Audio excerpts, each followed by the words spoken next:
स्वागत है आपका देवभूमि समाचार में। मैं हूं आपके साथ जोई सिंह और बढ़ते हैं खबरों की ओर। केंद्रीय रेल मंत्री अश्विनी वैष्णव ने पीआईबी देहरादून में वर्चुअल प्रेस कॉन्फ्रेंस की। इस दौरान उन्होंने रेल बजट के लिए पीएम मोदी का आभार जताया। उन्होंने कहा कि इस बार रेलवे को रिकॉर्ड 2,62,000 का बजट में आवंटन किया गया है। उन्होंने कहा कि रिकॉर्ड बजट आवंटन का लाभ उत्तराखंड को भी मिलेगा। उन्होंने जानकारी देते हुए बताया कि उत्तराखंड को 2024-25 के बजट में विभिन्न रेल परियोजनाओं के लिए बजट में 5,131 करोड़ का आवंटन हुआ है और इस बजट से उत्तराखंड में रेल नेटवर्क को सुदृढ़ किया जाएगा। केंद्रीय मंत्री ने 4 धाम के लिए केंद्र सरकार की अति महत्वाकांक्षी ऋषिकेश कर्णप्रयाग रेल परियोजना की जानकारी देते हुए बताया कि इस परियोजना में 213 किलोमीटर की सुरंगें हैं, जिनमें से अभी 171 किलोमीटर का कार्य पूरा हो चुका है और बाकी का कार्य तेज गति से चल रहा है।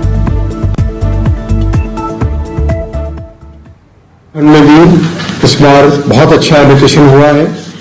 उत्तराखंड के लिए 2024-25 के बजट में 5,131 करोड़ रुपए का आवंटन है। 5,131 करोड़ का आवंटन है। उत्तराखंड में भी इस बार बहुत अच्छा एलोकेशन हुआ है।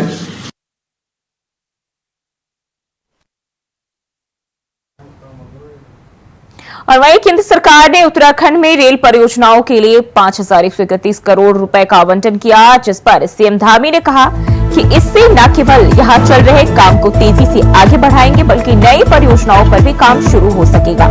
साथ ही उत्तराखंड में रेल नेटवर्क को सुदृढ़ भी किया जाएगा। सामरिक और 4 धाम यात्रा की दृष्टि से महत्वपूर्ण ऋषिकेश कर्णप्रयाग रेल परियोजना का काम साल 2026 तक पूरा हो जाएगा। वहीं सूबे के मुख्यमंत्री पुष्कर सिंह धामी ने प्रधानमंत्री और रेल मंत्री का धन्यवाद करते हुए कहा कि उत्तराखंड विकास के लिए बहुत अच्छी बात है और इस बजट के माध्यम से रेल विस्तार और पुराने रेलवे नव निर्माण के लिए कारगर साबित होगा।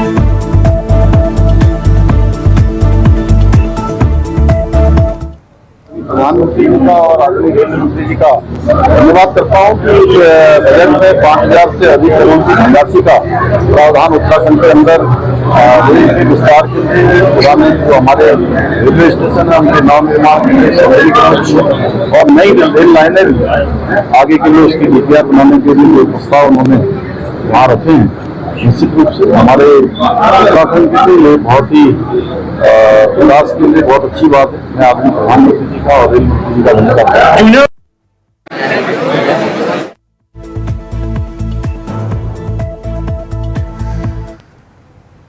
और देहरादून में 22वीं उत्तराखंड राज्य जूनियर एवं सीनियर बैडमिंटन चैंपियनशिप का शुभारंभ कार्यक्रम आयोजित किया गया, जिसमें सीएम पुष्कर सिंह धामी शामिल हुए। वहीं सीएम धामी ने सभी को बधाई देते हुए कहा कि सभी क्षेत्रों में उत्तराखंड का नाम गूंज रहा है। सीएम ने खिलाड़ियों से कहा कि सभी लोग अपना प्रयास करते रहिए। आपको बधाई देता हूं, आप सबको शुभकामनाएं देता हूं। आप सबका देवभूमि उत्तराखंड की राजधानी देहरादून में आपका स्वागत एवं अभिनंदन करता हूं। खेल विभाग के सहयोग से स्टेट बैडमिंटन एसोसिएशन द्वारा आयोजित इस प्रतियोगिता के शुभारंभ कार्यक्रम में उपस्थित आप सभी खिलाड़ियों के बीच में आकर निश्चित रूप से एक अलग प्रकार की ऊर्जा से मैं प्रेरित होता हूं। और जब भी पिछले वर्ष भी मैं आया था और आप सबके बीच में आया तो एक अलग प्रकार की एक खुशी होती है, प्रसन्नता होती है आप सबकी ऊर्जा देखकर, आप सबको खेलते हुए देखकर। साथियों, बैडमिंटन खेल के क्षेत्र में आज उत्तराखंड राष्ट्रीय और अंतर्राष्ट्रीय स्तर पर अपनी एक विशेष पहचान बना रहा है और अल्मोड़ा से आने वाले हमारे प्रतिभावान खिलाड़ी लक्ष्य सेन कई राष्ट्रीय एवं अंतर्राष्ट्रीय स्तर के खेलों में पदक जीतने के साथ ही प्रदेश व देश का लगातार नाम रोशन कर रहे हैं और पेरिस ओलंपिक में भी प्रतिभाग कर रहे हैं। अभी अमित सिन्हा जी बता रहे थे कि इस बार उन्होंने हमारे राज्य से ही जो है अपना नाम दिया है, तो इसके लिए मैं विशेष रूप से और जो हमारे 4 अन्य खिलाड़ी भी हम सबके बीच में से वहाँ प्रतिभाग कर रहे हैं, तो ये भी हमारे लिए बहुत गौरव की बात है। मैं उन सबको बहुत बधाई देता हूँ। लक्ष्य के बड़े भाई चिराग ने भी इस वर्ष का सीनियर राष्ट्रीय खिताब जीतकर निश्चित रूप से उत्तराखंड का गौरव बढ़ाया है। इसके साथ ही अदिति भट्ट, ध्रुव रावत, मनसा रावत, गायत्री रावत, ध्रुव नेगी, अंश नेगी, अभिनव कंडारी, आन्या बिष्ट एवं एंजल पुनेरा जैसे अनेक खिलाड़ी जो बैडमिंटन के क्षेत्र में अन्य क्षेत्रों में उत्तराखंड का नाम आज पूरे देश के अंदर बढ़ा रहे हैं, हमारा परचम लहरा रहे हैं। पहले के समय में खेल के अवसर और उसकी जो सुविधाएं थी वो बहुत सीमित थी, लेकिन आज आपके पास पहले से बेहतर संसाधन और उपलब्ध अवसर हैं। इसलिए आप अपने प्रयासों को, मैं यही कहूँगा कि आप अपने प्रयासों को जारी रखें, अपने प्रयास करते रहिए, लगातार उसके लिए अपने आप को लगाते रहिए और धुन के साथ एक मैं कहूँ कि लगातार जो कभी न थकने वाला ऐसा मन मस्तिष्क बनाकर आप लगे रहेंगे तो निश्चित रूप से भविष्य में आपको सफलताएं मिलेंगी। और इस प्रकार की जो जीवन के अनुशासन है, जीवन के प्रति एक लगन है, खेल के प्रति लगन है, वो आपको बहुत ऊंचाइयां प्रदान करेंगी। साथ ही आदरणीय प्रधानमंत्री मोदी जी के नेतृत्व में आज हमारा देश खेल के क्षेत्र में ऐतिहासिक रूप से आगे बढ़ रहा है। एक समय था कि जो बहुत प्रतिभावान होते थे उनको मौका नहीं मिलता था। आज जिस प्रकार से चयन की प्रक्रिया अपनाई जा रही है, खिलाड़ियों को प्रोत्साहित किया जा रहा है, उनको हर तरह से टीम जीतती है तो भी प्रोत्साहित करने का काम होता है और हार जाती है तो भी प्रोत्साहित किया जाता है। आदरणीय प्रधानमंत्री जी ने खेलो इंडिया जैसे अभियान शुरू करके भारत में खेलों को बहुत बड़े स्तर पर बढ़ावा दिया है। इसके साथ ही ओलंपिक में जो बेहतर प्रदर्शन करने का लक्ष्य रखते top semi target Olympic podium scheme launch करके आदरणीय प्रधानमंत्री मोदी जी की सरकार ने खिलाड़ियों की तैयारियों और ट्रेनिंग के लिए अंतर्राष्ट्रीय स्तर की जो सुविधाएं हैं वो मुहैया करवाई हैं। इसलिए आज एशियन गेम्स से लेकर ओलंपिक गेम्स तक सभी राष्ट्रीय और अंतर्राष्ट्रीय स्तर के खेलों में भारत के जो बढ़ते हुए कदम हैं, भारत का तिरंगा जो आज हर खेल के मैदान पर लहराता हुआ दिखाई देता है, उसको आज पूरा विश्व देख रहा है, पूरा संसार देख रहा है कि भारत किस तेज गति से आगे बढ़ रहा है। मुझे ये बताते हुए खुशी हो रही है कि इस साल आयोजित हो रहे पेरिस ओलंपिक में भारत का अब तक का सबसे बड़ा दल 117 खिलाड़ियों का प्रतिभाग कर रहा है और हमारी राज्य सरकार भी प्रदेश के खेलों को बढ़ावा देने के लिए हर स्तर पर कार्य कर रही है। चाहे वो प्रशिक्षण शिविरों का आयोजन हो रहा हो या निःशुल्क खेल उपकरण प्रदान किए जा रहे हों, आवासीय क्रीड़ा छात्रावास योजना के तहत खिलाड़ियों को मुफ्त शिक्षा, चिकित्सा, भोजन, यूनिफॉर्म, खेल किट और ट्रेनिंग दी जा रही है। ओलंपिक में स्वर्ण, रजत और कांस्य पदक विजेताओं को 2 करोड़, 1.5 करोड़ और 1 करोड़ रुपए की प्रोत्साहन राशि भी आज दी जा रही है। इसी तरह राष्ट्रीय खेलों में पदक विजेताओं को 6 लाख, 4 लाख, 3 लाख रुपए की प्रोत्साहन राशि दी जा रही है। और ऋषिकेश से बड़ी खबर सामने आ रही है। कांग्रेस की केदारनाथ प्रतिष्ठा रक्षा पद यात्रा पहुंची शिवपुरी। प्रदेश अध्यक्ष करण मारा की अगुवाई में पद यात्रा।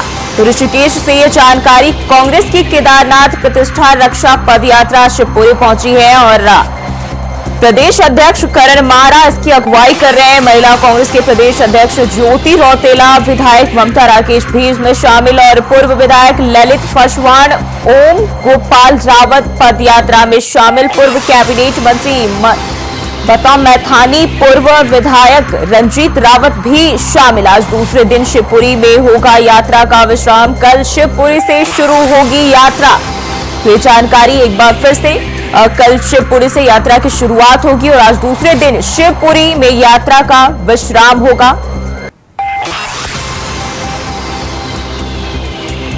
और इसी खबर पर सारा जानकारी के साथ अभय कैंथुरा हमारे साथ जुड़ गए। अभय, कांग्रेस की जो केदारनाथ प्रतिष्ठा रक्षा पद यात्रा है वो अब शिवपुरी पहुंची है। अभी तक यात्रा को लेकर क्या जानकारी, क्या अपडेट?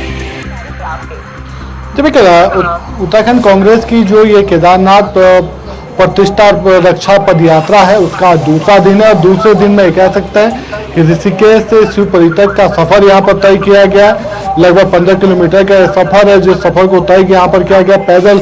यहाँ पर कांग्रेस की तरफ से इस पैदल यात्रा को यहाँ पर किया जा रहा है। प्रदेश अध्यक्ष करण मेहरा की अगुवाई में हो रही है। जिस प्रकार से जनता इस यात्रा में जुड़ रही है, कांग्रेस को अपना समर्थन दे रही है, वो सीधे तौर पर कांग्रेस के लिए उत्साहजनक यहाँ पर कहा जा सकता है, क्योंकि कांग्रेस की तरफ से केदारनाथ धाम के जो विभिन्न विषय हैं उन विषयों को लेकर ये पैदल यात्रा करने का काम यहाँ पर किया जा रहा है। जिस प्रकार से पिछले दिनों केदारनाथ धाम के नाम पर मंदिर बनाने को लेकर विवाद यहाँ पर हुआ था, उससे पहले केदारनाथ धाम में गर्भगृह में सोने का जो मामला सामने आया था, जो पीतल हो गया था, यानी 228 किलो सोने की जगह पर सिर्फ 28 किलो सोना जो होने की जो बात मंदिर समिति की तरफ से स्वीकार की गई थी, उसको लेकर विवाद यहाँ पर हुआ था। तो कांग्रेस इन सब चीजों को लेकर केदारनाथ के नाम पर एक पदयात्रा यहाँ पर निकाल रही है।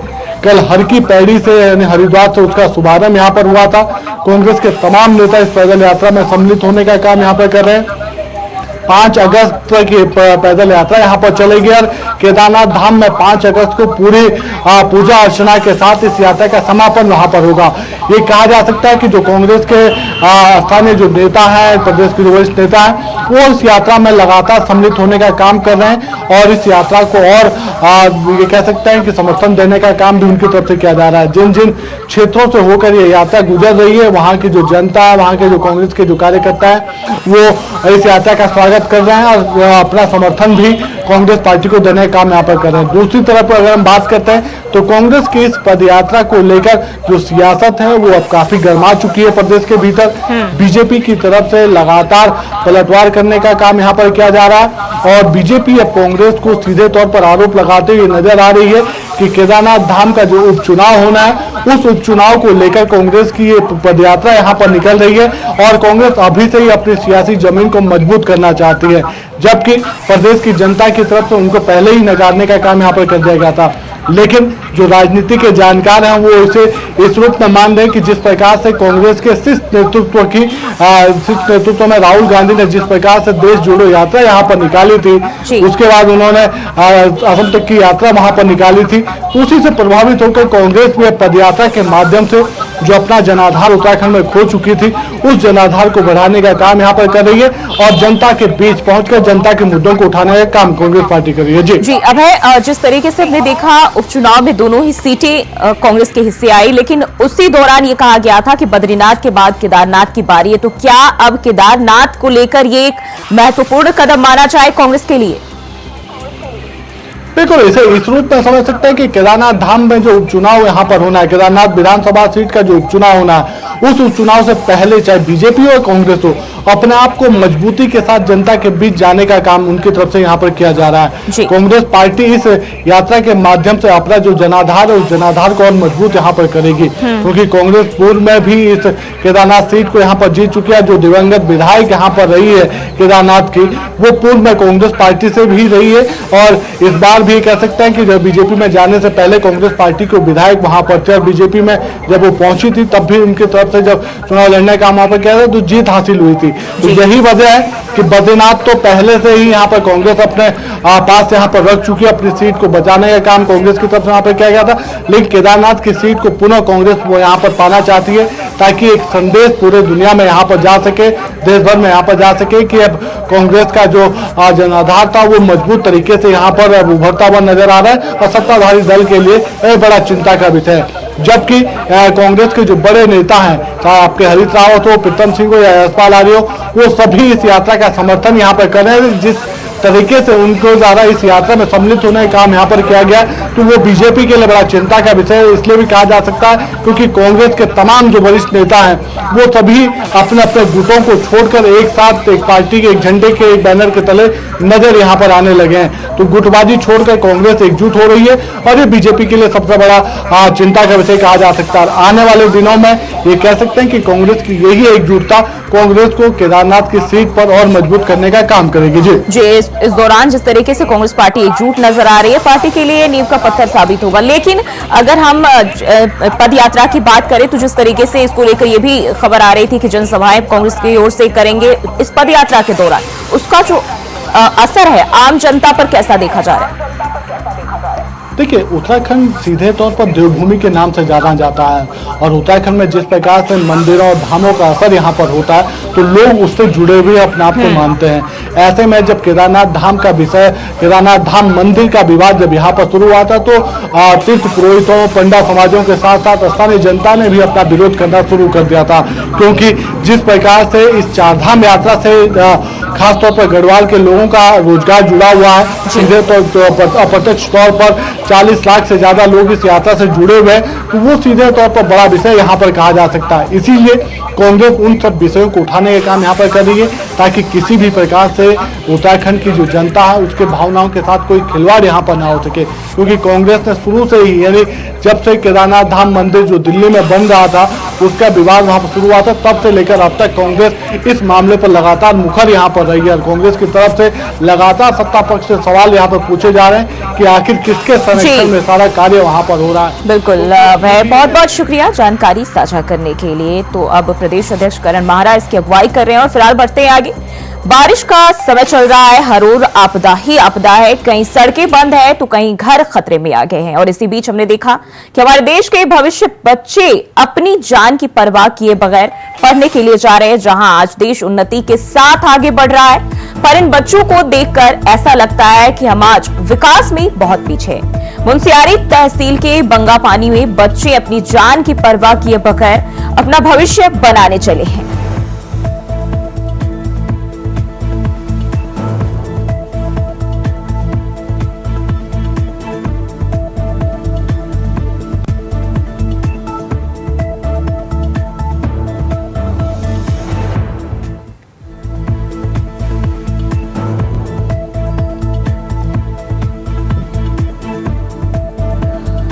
तो ये आप देख सकते हैं तस्वीरें जब बच्चे स्कूल जा रहे हैं, लेकिन इस दौरान जो पानी है कितना भयंकर है और ऐसे में बच्चे अपनी जान मुश्किल में डालकर स्कूल जाने को मजबूर है। और ये तस्वीरें कितनी डरावनी है साफ तौर पर आप देख सकते हैं।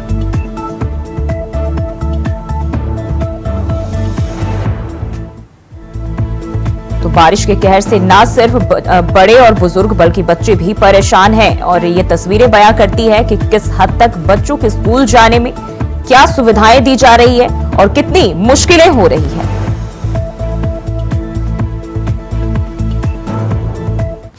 खबर उत्तरकाशी से है, जहां जिले के प्रभारी मंत्री प्रेमचंद अग्रवाल की अध्यक्षता में जिला योजना समिति द्वारा चालू वित्तीय वर्ष की जिला योजना के लिए कुल 76 करोड़ 57 लाख रुपए का परिव्यय अनुमोदित किया गया।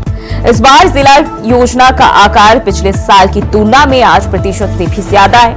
जिला योजना समिति की बैठक आज कलेक्ट्रेट सभागार में आयोजित की गई। शहरी विकास एवं जिला प्रभारी मंत्री प्रेमचंद अग्रवाल ने बैठक की अध्यक्षता की।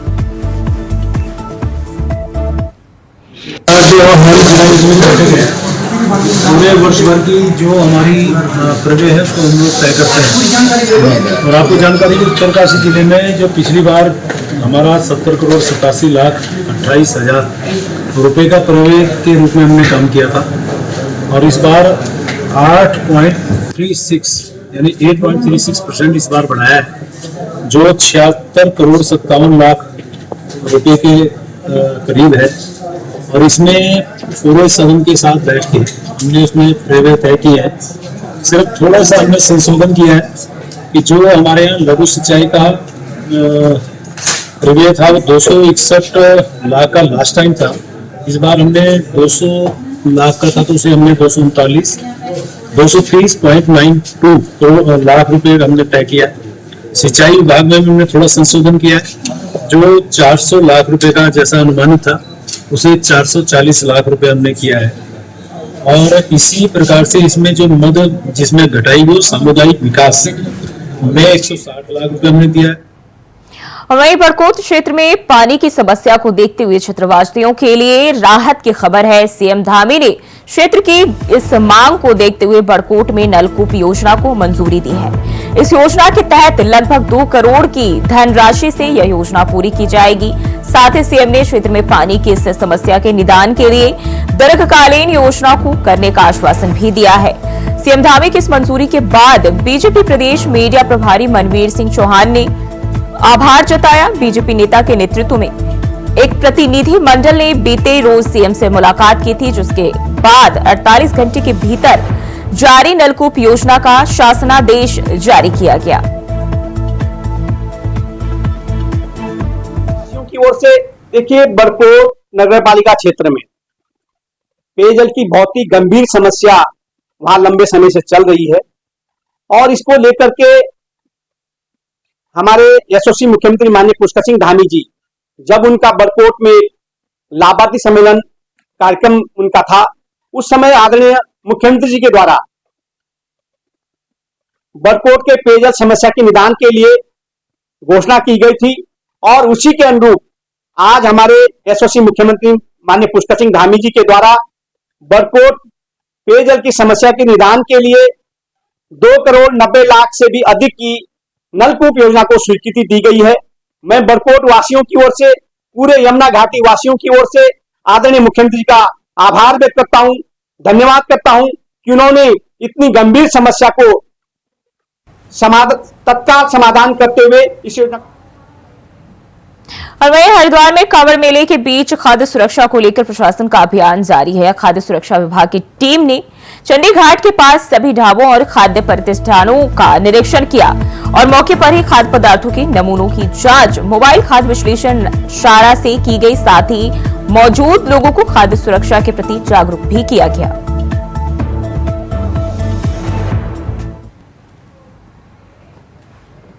और देवभूमि समाचार में फिलहाल के लिए बस इतना ही। खबरों के लिए बने रहे इंडिया वॉइस के साथ।